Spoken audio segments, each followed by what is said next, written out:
All right, John, Abie, and Brandon. How you guys doing today? Doing great. Thanks for having us, Joseph. Of course, Can't of complain. course, Thanks for having us, man. eh, Good. of course. It's my pleasure. Um, and so I want to start. Obviously, there's three of you, so I'm going to have to split up your time. But Abie, I wanted to start by asking you. I know you directed this, but did you also have a hand in writing in it, or Yeah, I also wrote the movie. okay, you also wrote the Yeah. good because I have questions. Cool. So I wanted to know if you had chosen the name for the character before you chose the name for the movie, if it just kind of happened to be backwards, or or if it was kind of like you noticed after looking at your computer screen so many times that it was a backwards name. Yeah, it's a great question. The movie definitely was Cram from the beginning. I think as soon as I realized I wanted to make a horror movie about school, I knew that like I wanted a big kind of punchy, pithy title, and Cram just immediately spoke to me.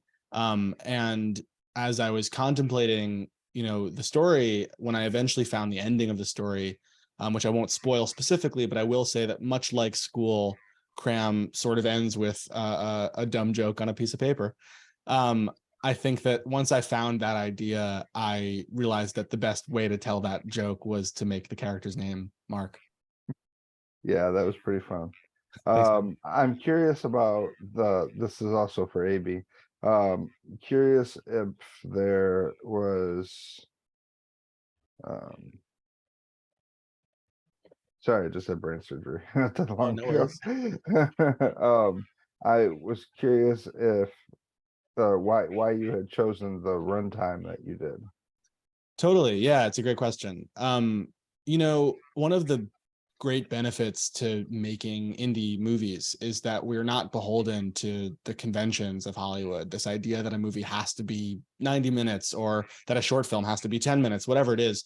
And so as I was writing the script, it sort of emerged that the appropriate length for the story was 45 minutes. And because there was no one telling us we couldn't do it, we decided to. We knew that that would lead to challenges down the road when it came time for our festival run and when it came time for distribution.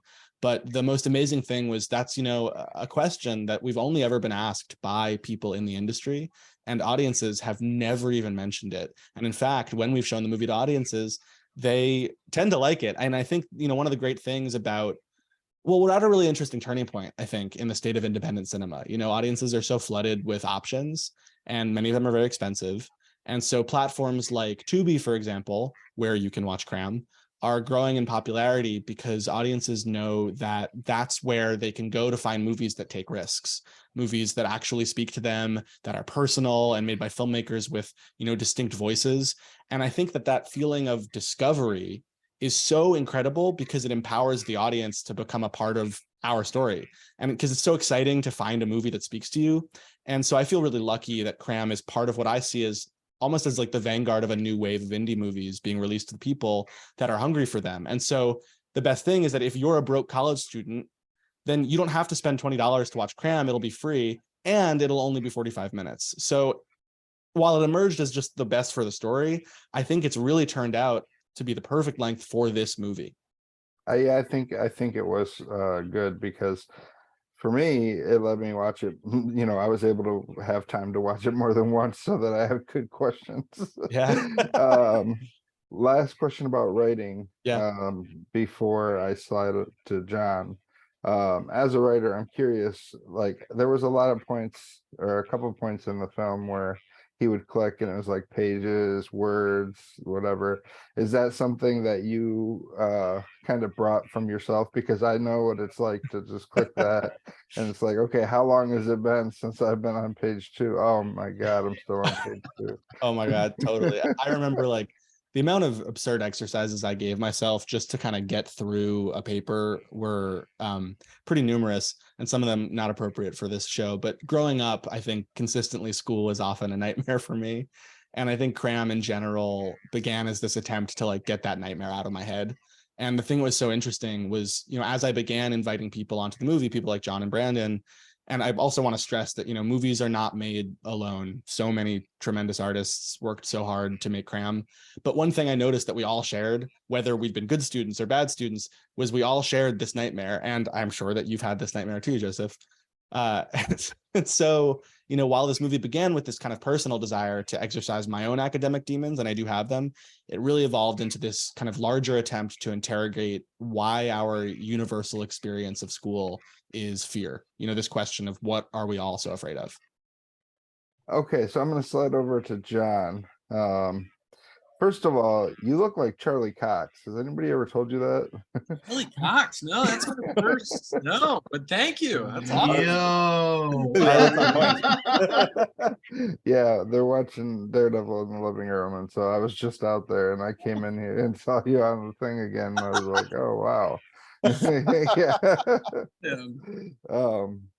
But my question for you is, did you get scared at all when the filming was happening? Obviously, you had read the script, you knew what things were coming, but did anything actually scare you while you were doing the filming? Yeah, I think there's two versions of that. I'll do quick stories. The first is just we were really lucky to film in an incredibly spooky space. Like the space itself was already spooky, and there were plenty of times, where they were setting up a new shot, right, or whatever it is. They didn't need me there. Maybe they were just filming the hallway itself, right, for B-roll or whatever it is. And I had some time to kind of wander this spooky library we were in. And I found myself lost in a bunch of empty stacks, which are in the movie. And they're just in this creepy cage structure. And I didn't know it at the time, but somebody was coming over there, and the cage door, the way it opens, it goes like, it's got a nice squeaky sound to it. And somebody opened that on me, and I had passed the door already, and I was like, what the okay, all right. It's so that was one. So the library itself, and God, all the busts and paintings, spooky. And then the other time was just when we were doing the inky bird scene, which I will leave the audience members to discover what that means for themselves. I got very cold physically, and I was a little afraid just of freezing, of hypothermia. Yeah, I could. That scene was crazy. So yeah, we won't spoil it for the audience. Yeah, I told everybody though, I was like lying on the ground shivering, and they took such good care of me. Everybody, they cranked the heat in the room. Everybody else in the whole set was like, we're sweating to death, but you know what? John's out there dying, so we'll help him out. I don't know. It was great. Next time I'm gonna microwave the goop a little bit just to get a little. I'm gone. So I am going to actually focus on Brandon for a second. Brandon, can you tell us about the character you played? Sure. I play a older than time information vampire. That's the best way I think I can describe it. I mean, this is a guy who's called the Master of the Books, who does not look like me in the slightest, but I think that's part of the fun of it. No, yeah, I was excited when I saw your actual face because it's Black History Month, I get to promote you. Tell me then about the prosthetics experience. Yeah, so Beatrice Sniper, who was the makeup did the special effects for the makeup, the VFX for the makeup, and Alexandra Nyman did the costuming. And basically it was me and Beatrice with like a speaker and just her for, I want to say the first application, it took 3 or 4 hours, 3 hours. Yeah. And then because it's all kind of a blur, and then when we had to do it again for for a different location, we had streamlined the process, and it was about 2 hours. But really, like, I want to really big up Beatrice because she was on set at all times, and also she was sort of behind the camera making sure that I was comfortable. One of the things I think that gets lost in the sauce when you're shooting with prosthetics is they're deeply uncomfortable for long periods of time, and having someone who really understands because they applied it or helped apply it, really understands what you are going through is a massive relief. It's a huge weight off the shoulders having someone who really understood at an intimate level what I was going through. Well, as you described, your character is obviously not normal. It's I'm curious about, did you use any examples of any other characters from any other movies or anything to kind of guide your performance? Yes, we did. So there's we did like a little quadrant, and we had a number of characters. And Abie, if you want to help me out, Yeah, totally. I go mean, for it. thanks, Brandon. I'm like, I got into filmmaking as a kid because I watched Lord of the Rings over and over and over again.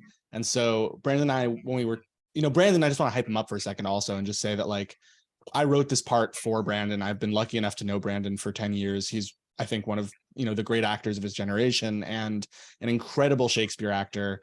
And, when you write a character like this, when you write a part that's written in iambic pentameter in verse, there aren't so many people who can pull off something like that and make it scary. And so Brandon was instrumental not only in the performance, but also in helping us write that part.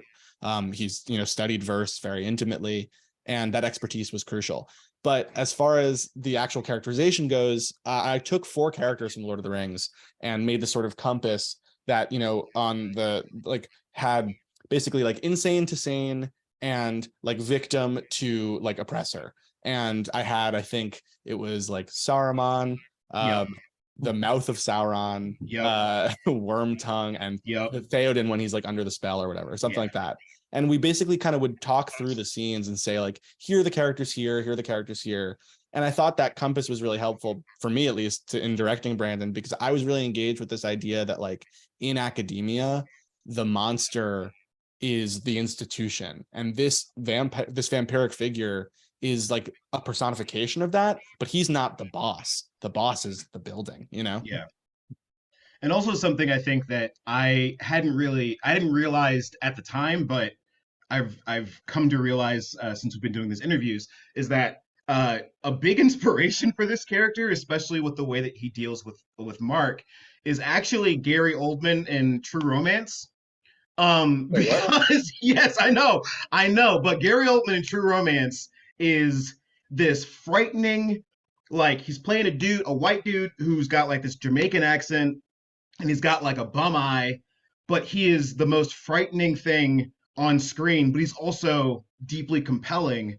And I remember before we even started filming that I had seen True Romance for like the second time and having gone through school, and I was looking at their different lens, but I didn't realize how much of an effect his performance in that movie had on my performance. Wow. And Cram, and like in the sort of those moments of um casualness, because it's like in actuality the scary characters are most frightening when they're super casual. I think that's what makes Odin in the new God of War video game work so well, is that like he's super casual and you don't see it coming, and that's what makes him frightening, is because it's like we expect him to be the certain way, but the fact that he understands the pressure that Mark is under, right? He understands exactly what the cost is. And the fact that it's like, nah, man, I know you can do it. And it also means I'm going to have you. Like, that's what makes it frightening. So, yeah, so there's a number of places that we pulled from for sure. Brandon, so I'm just gotta say that's crazy. I didn't Tell me know that. about it. Yeah, Tell me about it. Like, I was thinking about it the other day, and I was just like, wait, I had just rewatched True Romance. Wow. And Gary Oldman's performance in that movie really, because again, Gary Oldman's performing a character that in many respects, like, sans the blackface, right? Like, he didn't go into blackface, but it's not a character that looks like him, Yeah. right? It's not a character that sounds like him. And I'm in the same circumstance. You know what I mean? Like it was That's deeply wild. inspirational. Yeah, it was deeply. Because also Gary Oldman in Bram Stoker's Dracula is another huge touchstone for this character. So I guess those two Gary I Oldman. think it's just Gary Oldman. Like we could throw Commissioner Gordon in there, Gary. Like, it's like, you know what I mean? Like the only thing I was missing was like Gary Oldman in The Professional. Yeah. Like I didn't give like an everyone. Like that would have been. You know what I mean? That would have been the clincher. Yeah. Yeah. So you mentioned blackface. Was it weird for you at all when you initially were getting the prosthetics put on as a white person? Yes and no. It was weird when I first looked in the mirror.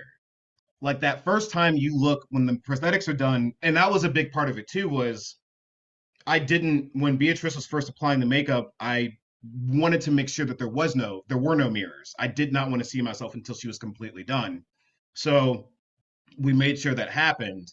And the first time I went to the bathroom and like looked at myself with the costume and everything, it was really shocking, but it was also deeply informative. And it was also something that me and Abie had talked about extensively. Like, what does it mean to put a black body into white prosthetic makeup? And I think that in itself is like it's a mini version of the metaphor of the movie, right? Like, what does it mean to take somebody who does not fit and force them to become something they may not want to be, but they kind of have to serve the function of the institution or whatever it is. So, yeah, it was weird at first. I'm not going to lie to you. And my dad to this day does not believe that it's me. So, To that point, Brandon, by the way, eagle-eyed viewers out there will notice that when we first meet Brandon's character, the introduction to the Master of the Books, he's reading a book at his large table of books. And that book, I think, speaks to that experience. So something to look out for. Also, a book that I found wandering around set, trying to find John and freak him out. So were you guys filming this in an actual library then? Yeah, so we filmed the movie in a library, and it was an incredible space. And part of what made that so great was the space itself, like John was saying, was creepy. So we didn't have to like dress it up to be super creepy or anything. All we had to do was like kind of listen. And if you listened, you would hear pipes creaking and doors squeaking and, you know, the echo of footsteps in the distance. And all of these things just lent itself to the atmosphere in the movie. And our job was really just to pay attention to the space as it was and, you know, accentuate it as best we could. Yeah, it's easy to get into the aesthetic and kind of look out for things because like there were times where because there were statues in the statues in the library, there were times where I was like wondering like in the back, like is that a person, is that a statue? And then so yeah, it was a good set. That very closely mirrors our experience on set. Honestly, I would see a bust in the corner and be like, oh shit, all the time, you know? Yeah. So to go back to John, since he has so kindly graced us with his presence once more. I apologize for that. I'm on vacation. It's hotel Wi-Fi. I wanted to know if there was anybody out of the cast that you felt like you had like really good chemistry with, and easier to act against. Oh yeah. I mean, he's here in the Zoom call with us, man. Brandon all the way. I mean, chemistry, I don't know if that's, I mean, I guess there's some kind of chemistry going on when he's just scaring the living daylights out of me. But no, I think Brandon and I played off each other really, really. It was a joy. I always say, like, as an actor, you go into scenes sometimes and you get stuck with people who don't understand that one of the biggest parts of acting is giving. And so you do these scenes and they're giving you nothing and it's all about them or whatever it is. And you're just like, I can't, you know, it's supposed to be like this, right? The energy is supposed to be like this, back and forth. And that was never a problem with Brandon. He gave so much in his performance that, and I hope I returned in mine. Yeah, so Brandon all the way. And then I had a lot of fun with Conrado, who played Gonzalo. I thought we had a nice comedy back and forth in our library scene and then later party scene. Yeah. Oh my God, and Jane, I can't even, sorry. Yeah, Jane, who played Libra, who had the spooky vampire teeth. Yeah. She was incredible. And she was a big part of getting that little extra just little extra emotional touch out of me in that moment when we hug. Yeah, fantastic time acting with Jane and Brandon and Conrado. You know, Joseph, to John's tremendous credit, he spends so much of this movie by himself. And I think that it's so hard for an actor to convey the psychological journey of what that character is going through when they can't do it through dialogue with other people. And when we were casting the part, something we were looking for was like, can we see this person's thoughts? And I remember, you know, his self-tape that he sent in, I remember watching it and we were like, that's the guy right there. He's like the young De Niro. That's Daredevil. That's Daredevil, exactly. Yeah, like you just see everything he's thinking. And you know, it's funny here, John, hearing all I think he might have frozen again. He's frozen. He's for sure frozen. All right, well, it's good. I'm gonna keep hyping him up and because he can't respond. Well, to his credit, you know, he spends so much of the movie alone that when he gets to interact with other people, I think part of that is his incredible performance, and part of that is his joy of finally getting to be on screen with someone else. And he has just so much energy. Dialogue. Yeah. So last thing I want to ask you guys before I wrap up is there anything that people don't ask you guys about the movie that you would like to share that you don't usually get in interviews? I don't know about ask, but I was going to say that I would love for people to enjoy the movie with their either current or past study buddies.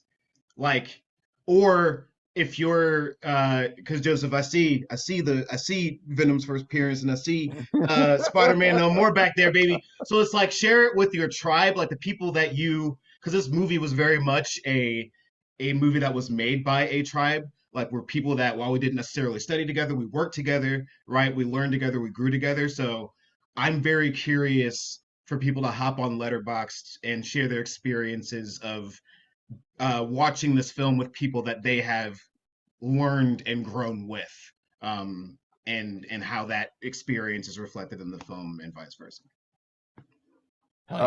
Abie, before you answer, Sure. Is there what Brandon was saying kind of gave me another question. Is there a chance that there could be a sequel or another movie in this universe, if you will? Yeah, Cram 2, staying up all night.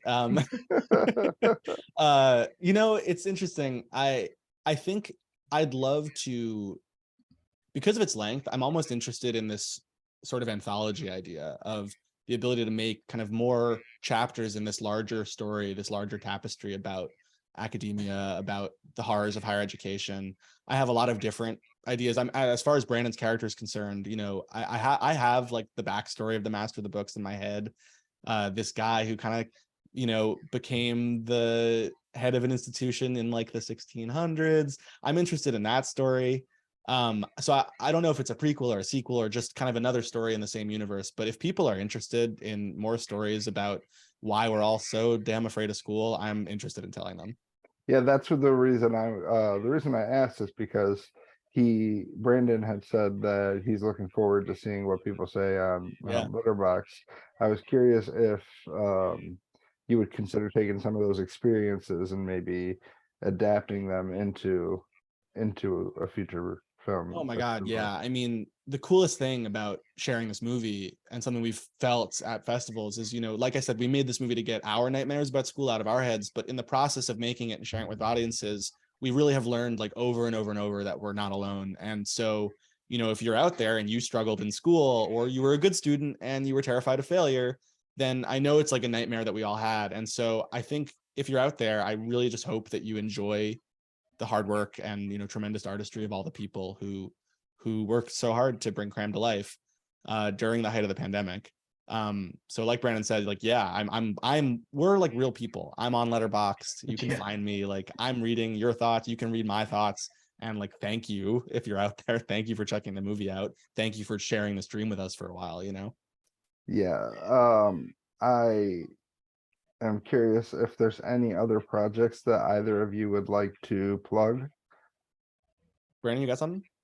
Uh, I mean, if you want to hop on YouTube and watch the Mech Avengers, you can catch me as the voice of Tony Stark in that series of things. That's really all I got right now that I can talk about. Hell yeah.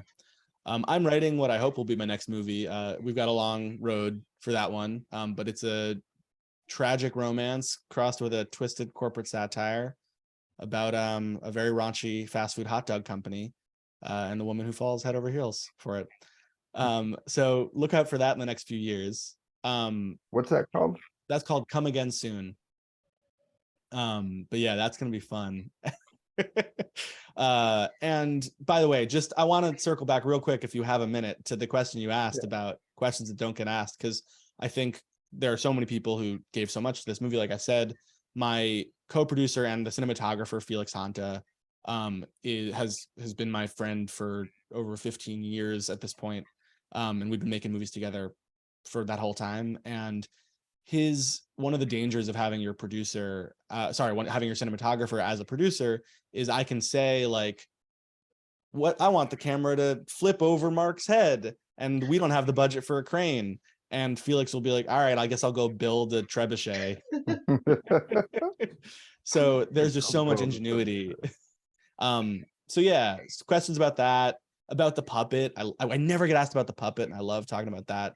And then also the score. Our composer Dan Rudin and our sound designer Daniela Hart, I think, breathed so much life into the movie through the soundscape, and I love talking about their work. Do you want to talk about how the puppet came to be? Totally. Okay. Yeah, so there's a scene later in the movie where Mark has a sort of haunted confrontation with his inner self, and I wanted it to be pretty disgusting. And I'm very pro practical effects. Obviously, they're all over the movie. I'm also very pro visual effects. There are a lot of invisible visual effects in this movie. There are set extensions. There are masks and matte paintings and all sorts of stuff like that.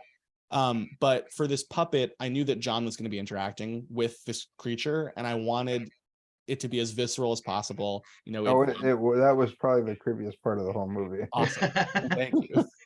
And yeah, I think like real goop, and I think that goes a long way for an actor. I think I've learned, and Brandon and John have affirmed this for me, that the more you can give an actor materially, of course, the more visceral and present their performance will be. Obviously, these actors are so skilled that I could put them in front of a green screen and they'll give me great work.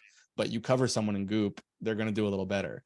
And the most amazing thing about that puppet shot, it was so hard to pull off with our budget, but there were 4 people like outside of the frame. One of them was me, puppeteering this little tiny thing. It's a bird, and so it has wings and head movement, and it vomits, and it like we're all John's holding it in his hand for the shot. We're all like literally stuffed outside of the frame. And John Hanford built the interior of that puppet. He's an absolute wizard. It's unbelievable what he can do. And Sydney Emanuel, our production designer, built the exterior. And it was a real beautiful collaboration. Okay, awesome. And then if people, as you said, you are real people, you're on Letterboxd, but if viewers want to find you guys on social media to interact, where would they find you guys? Yeah, I'm on Twitter. That's probably where I'm most active. I'm also on Instagram and Facebook. My handle's at Abie Sidell. It's ABSIDELL. And hit me up. I'm down to talk about Cram and down to talk about your fears about school too. And you Brandon?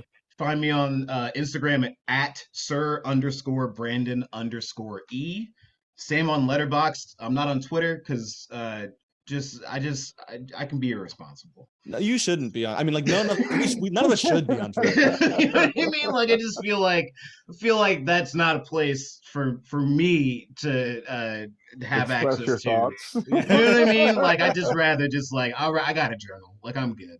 If you want to tweet about Brandon, send it my way and I'll make sure he sees it. Yes, absolutely. But also like definitely one of the big things that we loved about Tubi, but also about Letterboxd is that like Abie and I and John, like all of us are on, and a lot of the creators and producers on this film on Cram are on Letterboxd because it's a great way for us to understand each other as filmmakers. And so I'm definitely interested in getting to know the audience through what they love.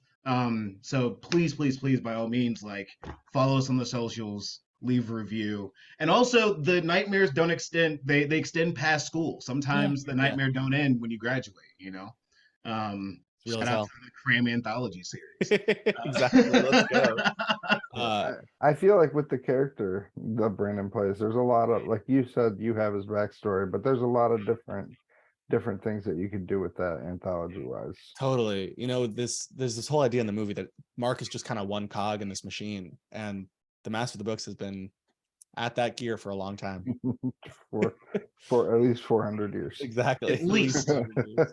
By the way, I just want to say John texted me his hotel Wi-Fi is really spotty, but Joseph, he just wanted to thank you for your Yes. time and for the wonderful interview. And he's No, sorry for thank dropping you out. guys. Thank both of you guys.